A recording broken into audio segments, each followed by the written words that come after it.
সকলোকে নমস্কাৰ জনাই এটা ভাল খবৰ দিব বিচাৰিছোঁ। অসমৰ মাননীয় মুখ্যমন্ত্ৰী হিমন্ত বিশ্ব শৰ্মা ডাঙৰীয়াই যি 1 লাখ নিযুক্তিৰ কথা কৈছিল, এই নিযুক্তি প্ৰক্ৰিয়া সম্পূৰ্ণ কৰিব গৈ আছে।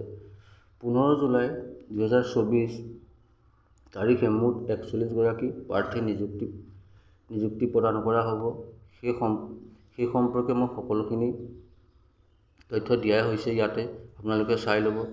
ইয়াৰ পৰা এটা কথাই আশা কৰিব পাৰি যে অতি সোনকালে LP আৰু UPৰ নিযুক্তি প্ৰক্ৰিয়া আহিব বুলি আশা কৰিব পাৰি। ইয়াকে কৈ মই ধন্যবাদ জনাইছোঁ। সকলোৰে দিনবোৰ সফল হওক, মংগলময় হওক। ধন্যবাদ।